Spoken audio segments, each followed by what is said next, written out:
So recruiting drivers is just like sales, and in this video I'm going to show you how you can install a better sales process into recruiting, and that's what we're going to get into. Because this really came to me a couple years ago when one of the carriers we were working with was about to quit.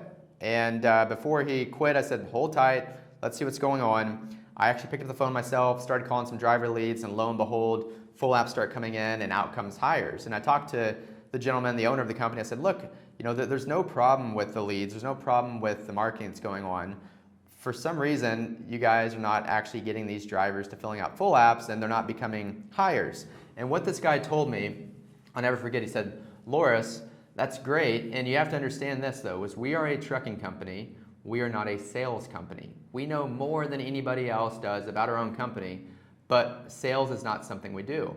And when I heard that, that kind of gave me a light bulb moment of clarity, because it is so true. And in this video today, I'm going to show you how you can install a better sales system with the goal of helping you get better drivers hired for your company. I want to go through a few things. I want to go through different KPIs, so different key performance indicators. So these KPIs your recruiting team should be doing to help get more drivers in. Now, first and foremost, I don't know your company. I don't even know who you are if you're watching this, but what I can tell you is after working with hundreds of carriers, spending millions of dollars in advertising for carriers to get better drivers, we've seen the same things happen again and again and again. And this is kind of what we want to look at, is we want to look at, okay, first off, what kind of company are you? We'll kind of look at a company that has somewhere around 5 to 50 drivers or fleet versus 51 plus fleet. And these are two very different sized companies, but this really, I think, comes down to where a lot of carriers are at, especially with the recruiting. So typically what you'll have is on the hierarchy of people working at the company, you're not going to always have a dedicated director of recruiting, right? And a dedicated recruiter and a dedicated safety manager. It's usually people wearing a lot of hats, right? And so you may have a person that oversees all of recruiting. And this person does the actual day-to-day recruiting, does some processing, maybe does some, even could be safety, the safety director, right? And you have all these different people wearing a lot of hats, doing different things. And when you start becoming a larger carrier, it's going to be a little more organized. You're typically going to have some kind of director of recruiting, and below that, you'll have some kind of maybe recruiting force. It could be one recruiter, it could be 2 or 3, 4 plus recruiters, right? And then each of those people is doing a couple things. They're going to be doing the actual, recruiting, maybe a little bit of processing, and maybe this recruiter over here helps with, paperwork, does some recruiting as well, does, doc handling or whatever, maybe light processing. End of the day, then that may be it. Or, you may have these people segue on to the processor, right? And that processor person is the one that's actually going out and getting everything through processing. And then from there, it goes to safety, and from safety, driver gets hired. So a little more of a hierarchy and organization. So it doesn't really matter. It doesn't matter what your company makeup looks like. I'm not advocating you need to go out and have a dedicated driver recruiter and dedicated recruiters and dedicated processing and safety. Like if you're a larger carrier, you have those resources, and that's fine, have that. But for any size company, what you really need to do is have a process in place to be recruiting drivers well. And what I think happens a lot with carriers is that you have only so much time in a day, right? We only have 24 hours in a whole day, and then really, maybe half that day is dealt to work, let's just say. So we'll say, we have 12 hours over here that's feasible where people can do some work in. Realistically 8, right? But we'll leave it at this for simplistic sakes. And during these 12 hours, these people they're getting pulled all these different ways, right? And so they have to do some recruiting, they have to do some processing, they have to maybe do orientations as well. They're doing maybe safety stuff, whatever. Their admin work. Like they're doing all these different things. And when you're doing 6 different things at once, you're doing 6 different things poorly. And what we want to have, no matter what, is like a strong process in place. So when somebody is solely recruiting, they're doing that very, very well. If you have the ability to go out and hire somebody to help out with recruiting, awesome, because now you can have a person spending their full 8 hours, 12 hours, whatever it is, doing one thing alone, and that's recruiting. And this will always be better than this. As long as you're able to have a person that is capable of spending a fair amount of time daily on recruiting, you'll be able to start hiring more drivers. Now, when it comes to the actual sales process, recruiting really equals sales. And if we think about it from the sales side, sales is going to be essentially building rapport. Imagine you're a cold caller talking to new potential clients, right, about shipping with them or something. You're a freight broker, right? So you're building rapport. You're going to qualify the person. Hey, does this person have, we'll just use a freight broker as a model for this. I come from C.H. Robinson, so know that freight brokerage model very well. You're going to be able to build rapport. You're going to qualify. Does this person, does this company, this manufacturer have enough shipment volume, right? Do they ship the freight we do? Do they do truckload? Are they LTL? Like what are they shipping? You're going to qualify. You're going to, from qualify, you're going to essentially do some kind of pitch. We're going to talk about us, why we're the best. So talk about our company, and then go to the next step, which is some kind of call to action or an ask. An ask would be, what can I quote with you for today? What do you have going out that I can quote on, right? So some kind of call to action, next step, let us quote, etc. And this is essentially a sales process. And with recruiting, it's the same thing. You're going to build rapport. Talk to the driver. Where are they at? What are you doing? What got you applying? You're going to qualify them. We'll talk about what you're doing right now. What kind of experience do you have? How's your driving record look like? Do you have tanker endorsements? How long have you had your CDLA? Where do you live? It's qualifying. From there, we're going to do the same thing. We're going to pitch them. We're going to talk about our company. Well, hey, our company is the best place for owner-operators. We've been in business for 50 plus years. We pay a percentage of the load, and all our freight is dedicated, so you don't have to do any spot market loads, right? Doing the pitch. And then the ask is the same thing. Next step, John, I think you'd be a great fit. Can you fill out this full app, right? I'm going to send you this full app over now. Let me know when you receive it. Okay, awesome, you got it. Can you get this filled out right now for me? Okay, so we're doing the ask. So recruiting is sales. Now, for companies that have a recruiter in place or a part-time recruiter or somebody doing recruiting, if you can start ensuring that your recruiters are doing these things right here in a sales format, you're probably going to start putting yourself in a better position than you are now. Because what a lot of recruiters do is they go out and they do not build rapport. They do not really pitch.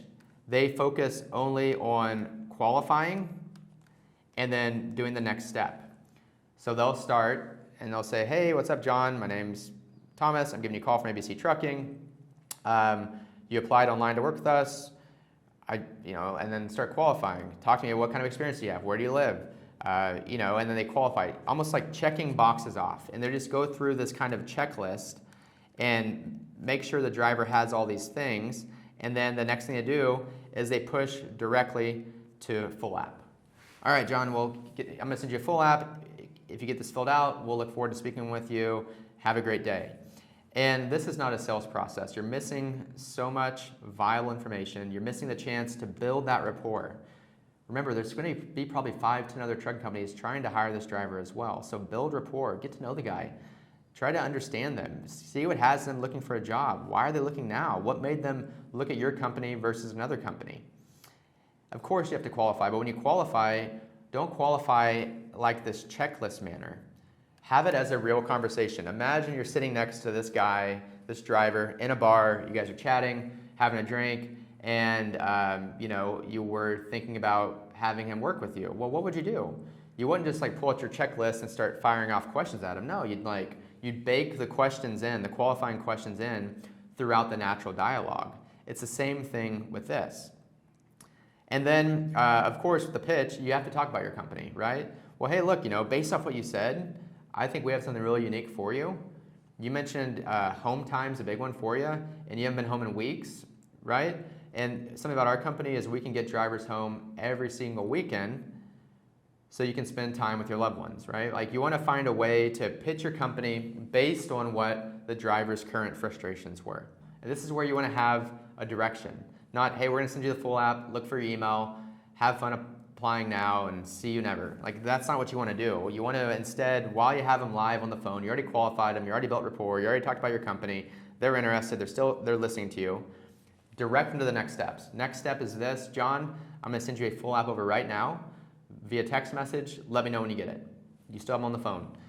Okay, awesome. You got that full app. So if you can fill this out in the next hour, we can get you set up for our orientation class in 2 weeks from now. Like put a sense of urgency and almost like a shortage in place. Like people want that thing, and we want to make sure that they're willing to do the actions necessary to get to that finish line of coming to work for your company in a couple weeks. So even by doing these small incremental improvements, instilling these KPIs into your current recruiting process will help immensely. And again, it doesn't matter if you have a dedicated full-time recruiter. If you have a team of full-time recruiters, do this as well, and you're going to be in much better shape. And if you're already doing this, fantastic. The next I'm going to show you will probably help out as well. Let's just say you get 10 new leads, okay? A lead is somebody that's expressing some kind of interest in your company. It could be, like a short app, right? Some short app, could be a full app. It could be somebody from, Craigslist. God, I hope you're not using Craigslist, but it could be a Craigslist. It could be something else, kind of garbage like Indeed, a trucking job board. All these are things you should not be doing, but this is what a lot of carriers are doing, so there's a good chance this resonates with you. It could be applicants coming from these sources, right? Third-party recruiting, etc. So if you have 10 leads a day, and if we just assume a 5-day work week, 10 times Monday through Friday, 5 equals 50 new leads per week, right? Assuming 4 weeks in the month, that's 200 leads per month. There's no reason one recruiter cannot handle 10 new leads a day. That's not hard. What becomes very difficult is at the end of the month, it's not 10 new leads, it's hundreds. Because if you have 10 new leads, we'll say day one, you have 10 new leads show up. Maybe 2 of those became full apps, so there's 8 left over. Okay, so now on day 2, you have 10 new leads plus 8 to call again. So now there's 18 drivers to follow up with. And when you fast forward to the end of the month, you'll have 100 plus drivers you still need to follow up with in one day. And that becomes tricky. Obviously, you grow your recruiting team, you get more recruiters, you get automation in place to help out. Like these are all things you can be doing, but it does become very difficult for recruiters to do all this stuff, especially when they're up here wearing a lot of hats, doing a lot of things. There's simply not enough hours in the day. So I want to give you some best practices that we've used even internally when we're trying to work with other carriers to partner with, right? We have salespeople and we have the same struggle. We have leads coming in, we have outbound leads, we have people that know us, referrals. And that being said, one thing that has worked really, really well for us, and we've instilled with other carriers as well that have issues with hiring, is doing what we call a power hour. This could be 1 hour, it could be multiple hours. It's setting a designated time every single day where all distractions become obsolete. So during this power hour, you would talk to old leads, so old apps, could be full apps, could be partial apps, and you have talk to old apps. Obviously, you'd be talking to any new apps as well that you missed for the day. Ideally, all new apps you want to be hitting within 15 minutes. We'll get into that in a second. And you have one thing you're trying to do here, and that's get to full application. Okay, so you go up here, you use this sales formula, and you try to get full apps. Dedicate 1 hour a day. If you think on average you can make 1 phone call a minute, not every driver is going to answer. So the drivers that do answer, let's just say, are 1 out of 5. So that's 12 people you could talk to in an hour.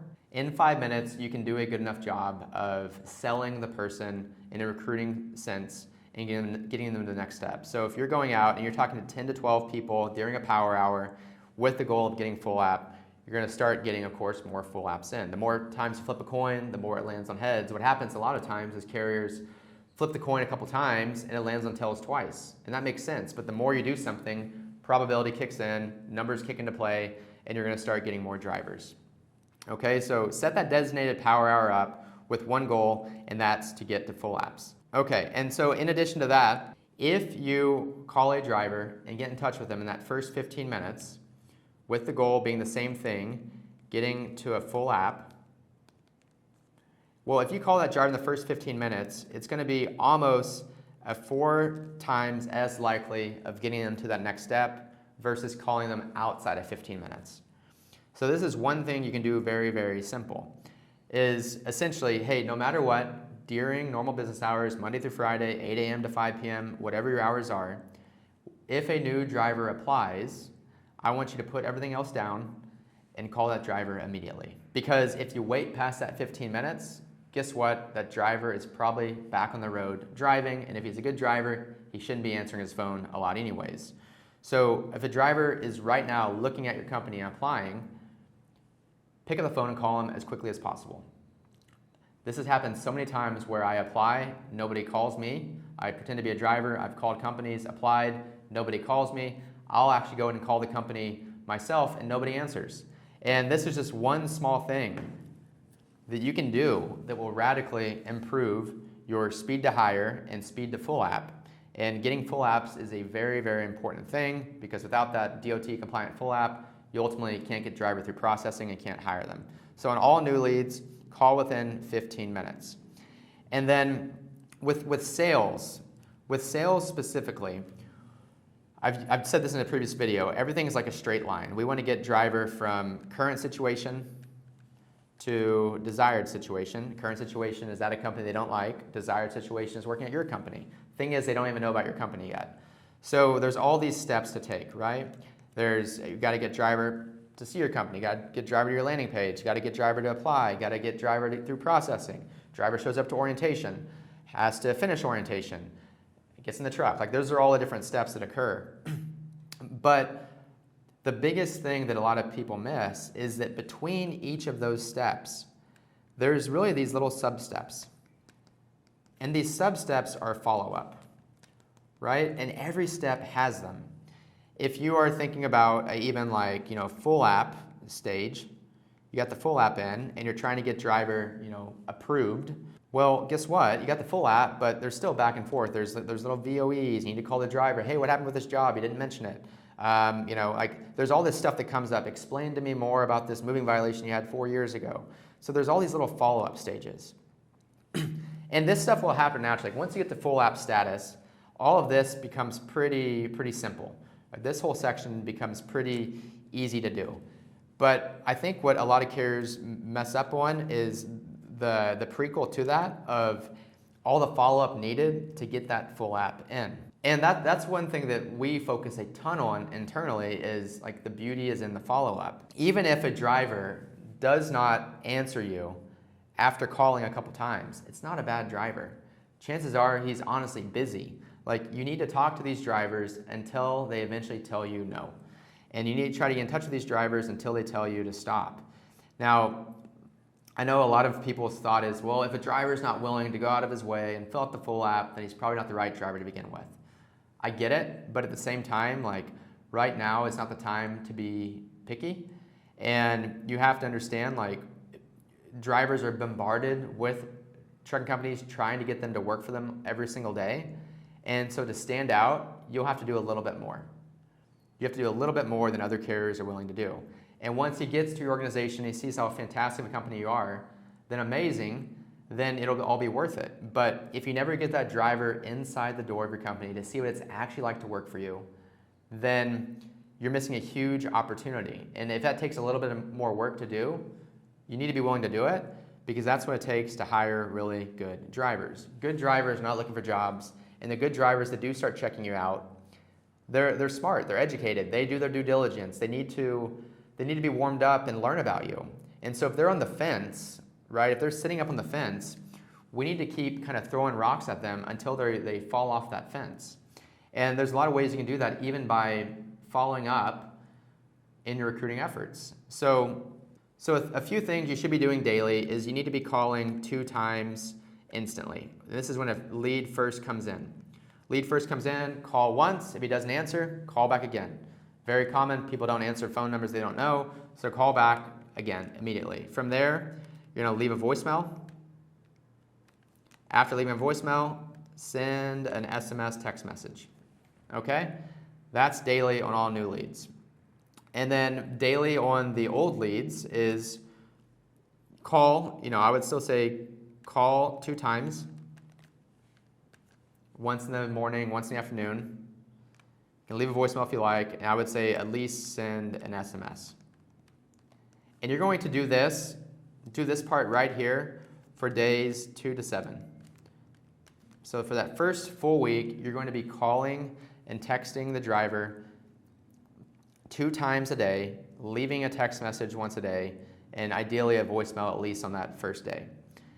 After doing this, you will have called that driver 12 to 14 times.